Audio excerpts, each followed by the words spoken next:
Ilumami tambay Sanakililia Fakopenareo SRBH on the beat. Uyo sane Uyo papaka Tanakakaso Matine kito sengulumbi Lomsoti Namano yen Numaseki mifati kamino Ulo raisi na tunirele Numaseki mifati ke Uyo sane Seku nangino Naso nino noti Lefa sisirasi natakonose Fapite kacang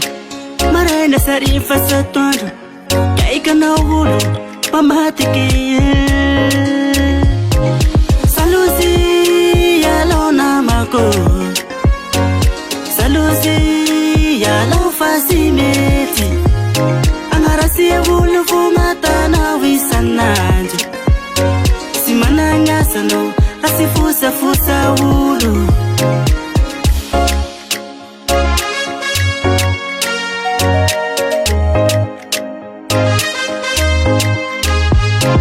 Asayenofa Tavelang fenago Asayenofa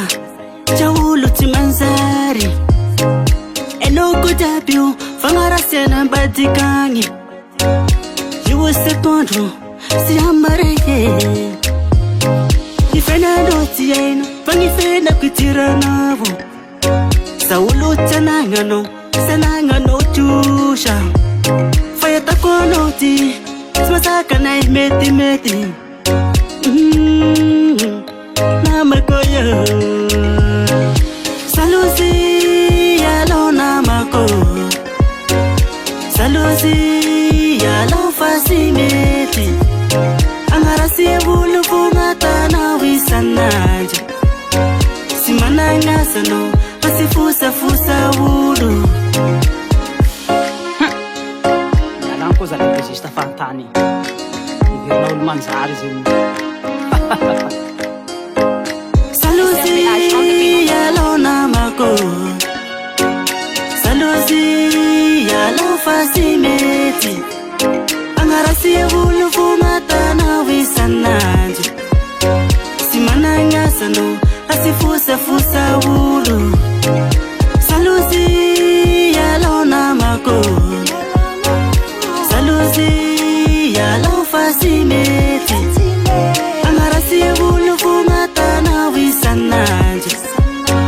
Simana ngasano Asifusa fusa ulu Saisala he Azatão fusa mangara sulfa Simete avapabe Filmam também Vitor